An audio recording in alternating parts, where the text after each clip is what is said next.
క్రైస్తవులమైన మనం మనకి ఏదైనా సమస్య వస్తే ఎవరికి చెప్పుకుంటాం? దేవుడికి చెప్పుకుంటాం. ఇప్పుడు చెప్తున్నారా దేవుడికి? ఎంతమంది ఫోన్ చేస్తారు నాకు, ప్రార్థనలో జ్ఞాపకం చేస్తున్నాను, నేను ఎంతో మొక్కు మీద నేను చేయను అని. నేను పాస్టర్ కదా, నేను పాస్టర్నే, నేను ప్రార్థన చేస్తాను. ఎప్పుడు చెప్పాను మీకోసం? నేను నా కోసం చేస్తున్నాను, మీకోసం ఎందుకు చేస్తాను? ఎవరైనా మిమ్మల్ని ప్రార్థన అడిగితే నేను చెయ్యను అని చెప్పండి ఇక మీద నుంచి.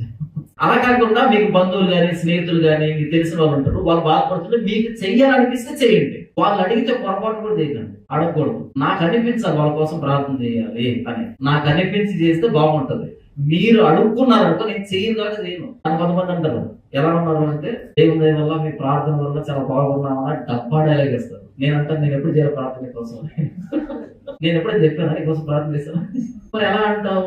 అలాంటి మాటలు చెప్పకూడదు, అలాంటి మాటలు ప్రయోగించకూడదు. ప్రార్థనని ఇంకొకరికి ఇవ్వకండి, మీ ప్రార్థన మీరే చేసుకోవాలి. అక్కడ నాకు ఫోన్ చేసి అన్నా మీకు నేను డబ్బు ఇవ్వాలనుకుంటున్నానంటే ఓకే శభాష్, యువర్ మోస్ట్ వెల్కమ్. కానీ ప్రార్థన అంటే నేను చెయ్యను. నా టైం నాకు కావాలి కదా, నా స్పేస్ నాకు కావాలి కదా. నీకు ఎందుకు ఇస్తా ఉంటా? 2 నిమిషాల టైం కూడా ఇవ్వను నేను నీకోసం ఎందుకు టైం వేస్ట్ చేస్తాను? ఆ టైంలో నా పని నేను చేసుకుంటాను కదా, నా జీవితం నేను జీవించుకుంటాను కదా. టైం అనేది చాలా వాల్యూ కదా, మన ఆయుష్ కదా. నా ఆయుష్ వచ్చి 2 నిమిషాలు నీకు ఎందుకు ఇస్తాను? ఇవ్వను. మీ ప్రార్థన మీరు చేసుకోండి. ఎందుకంటే దేవుడు మీతో సహవాసం చేయాలనుకుంటున్నాడు. దాన్ని ఎందుకు మిస్ చేస్తారు? దేవుడు మీతో సహవాసం చేయాలని ఆశపడుతున్నప్పుడు దాని పేరు ప్రార్థన అయినప్పుడు ఆయనతో గడిపే టైం నాకెందుకు ఇస్తారు మీరు? అని విలువ తెలియక. కాదన్నా, మీరు పాస్టర్లు కదా, మీ ప్రార్థన దేవుడు వింటాడు. నెక్స్ట్ డబ్బా డైలాగ్ కదా.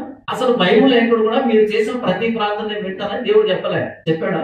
మోసే ప్రార్థన చేశాడు, మోసే మీద దీని గురించి మాట్లాడుతూ అన్నాడు. మోసే ప్రార్థన దేవుడు వినలే ఒక సందర్భంలో. ఇర్మియా ప్రార్థన చేశాడు, దేవుడు అన్నాడు ఇర్మియా దీని గురించి అసలు ఎత్తొద్దు అన్నాడు, వద్దులే. యేసు ప్రభు ప్రార్థన చేశాడు, గెత్సేమనే తోటలో ఏం చేశాడు, ఓకే అన్నాడా? తండ్రి సాధ్యమైతే ఈ గిన్నె నుంచి తొలగించు అన్నాడు. తొలగించడు అని తెలిసి అయినను శత్రుకు మేషకి అభినందనలు పెద్ద డైలాగ్ వేశారు. ఏమని? ఈ అగ్నిగుండం నుంచి తప్పించడానికి నా దేవుడు సమర్థుడు. కాదు, కామ పెట్టి, ఒకవేళ ఆయన తప్పించకపోయినా మేము మొక్కము. ఏమో ఆయన రెస్పాండ్ కాడు. ప్రార్థన వింటాడో? మనం చేసిన ప్రతి ప్రార్థన వినాలని రూల్ లేదు, కానీ ప్రార్థన చేయాలి, మన బాధ్యత అంతే. ఒకవేళ ప్రతి ప్రార్థన దేవుడు వింటే కనుక వారు విసుగక నిత్యము ప్రార్థింపవలనని ఆయన వారికి ఒక ఉపమానం చెప్పాను. ఎందుకు చెప్తాడు అన్నమాట? విసుగు వస్తుంది సమాధానం రాసిన సందర్భాల్లో, అయినా విసుక్కోకూడదు. సమాధానం వస్తుందనా రాదనా? రాదు. చాలా మంది చర్చలు మానేస్తుంటారంటే వాళ్ళు చేసి విసుగుచ్చుంటారు. ఏం పోయినా చర్చికి, ఏం ప్రార్థన చేశారు? ఎందుకంటే అది వినపడుతూ సమాధానం రాదు. ఇంకెందుకు ప్రార్థన చేయాలి అనిపిస్తుందా? యేసు ఏమన్నాడు? విసుక్కోకుండా ప్రార్థించాలి. విసుగు వచ్చే సందర్భాలు ఉంటాయి కాబట్టి విసుక్కోవద్దు అని చెప్పాడు. మన రక్షణకర్త అయిన క్రీస్తు ప్రార్థనే అంగీకరించబడకపోతే, భక్తుల ప్రార్థనే అంగీకరించబడకపోతే, అందుకు అపోస్తలుడైన పౌలు ప్రార్థన చేస్తాడు, ముమ్మారు ప్రార్థన చేస్తాడు. సమాధానం చెప్పాడు, తీసేసాడు, ముళ్ళు తీసేసాడు. అబ్బాయి ముళ్ళు తీసేయి అని ఆయన ప్రార్థన చేస్తే, నా కొరకు నీకు ముళ్ళు పెట్టుకోకుండా ఎలా ప్రయాణం చేయాలో అపోస్తలుడైన పౌలు ప్రార్థన దేవుడు వినలే, యేసు ప్రార్థన వినలే, భక్తుల ప్రార్థన వినలే.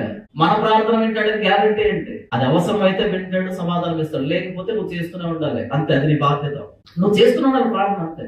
విసుకోకుండా ప్రార్థన చేస్తూనే ఉండాలి. ఎందుకు చెప్పిన ఇదంతా నేను? అన్నా మీరు పాస్టర్ కదా, మీ ప్రార్థన దేవుడు వింటాడు, మా ప్రార్థన వినదు. అందుకని మేము కూడా చేసుకుంటాం, కాకపోతే మీరు కూడా చేయండి. లేదు, మీరే ప్రార్థన చేయండి, ఆయన వినేంత వరకు ప్రార్థన చేయండి. ఎప్పుడైనా ఏదైనా సమస్య వస్తే మీరే ప్రార్థన చేయండి, ఇంకెవరికి చెప్పకండి. ఒకరోజు సమాధానం వస్తుంది చూసావా, ఆ రోజు ఒక లోపలికి సంతోషం వస్తుంది. అప్పుడు మీకు అర్థమవుతుంది నేను చేసిన ప్రార్థన దేవుడు విన్నాడు అని. 10 మందికి చెప్పి పెట్టామనుకో, ఒకరోజు సమాధానం వచ్చిందనుకో, ఎందుకు ఎవరు చేసిన ప్రార్థనకు వచ్చిందో తెలియదు మనకు. అసలు నా సమస్యని నాకంటే బాగా మీరు వివరించగలరా దేవుడికి? ఏమైనా లేదు. మీ సమస్యని మీకంటే బాగా నేనేమైనా వివరించగలరా దేవుడికి?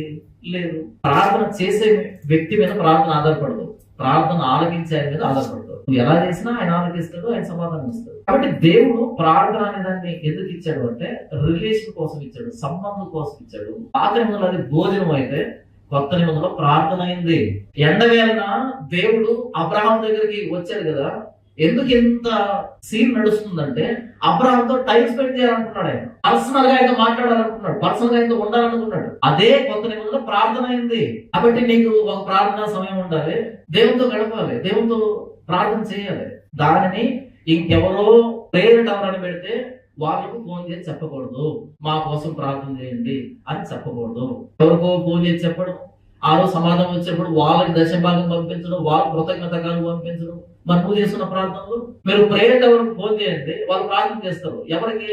తిరిగి నీకే చేస్తారు. తెలిసిన విషయం. ఇటువైపు నుంచి చెవిలో ఫోన్ పెట్టుకొని మాట్లాడుతుంటావు, అటువైపు నుంచి వాళ్ళు నీతో మాట్లాడుతుంటారు. కళ్ళు మూసుకొని అంటాడు, వాడు మాట్లాడుతుంటాడు. ఎందుకు ఎవరికి కనపడతాయి ఆ ప్రార్థన? నీకే. ఎందుకంటే డబ్బించేది నువ్వే కదా. అంటే దేవునితో సహవాసం చేయడం ఇష్టం లేదు, దేవునితో గడపడానికి ఇష్టం లేదు. మాకు పరిష్కారం కావాలి కానీ మాకు సంబంధం వద్దు అనే వాళ్ళు ప్రార్థనని కోరుకుంటారు. ఎవరో ముక్కు మొహం తెలియదు అన్న మమ్మల్ని జ్ఞాపకం చేసుకుని ప్రార్థనలు అంటారు. ఎందుకు? ఎవరు మీరు? మిమ్మల్ని ఎందుకు జ్ఞాపకం చేసుకోవాలి? చర్చికి వెళ్ళామనుకో, మనల్ని పలకరించి వందనాలు చెప్పి వెళ్ళేటప్పుడు ఏమంటారు? మమ్మల్ని కూడా మీ ప్రాంతంలో జ్ఞాపకం చేసుకుని. ఎవరు నేర్పించారు అసలు దీన్ని? ఎవరు అంటించారు దీన్ని?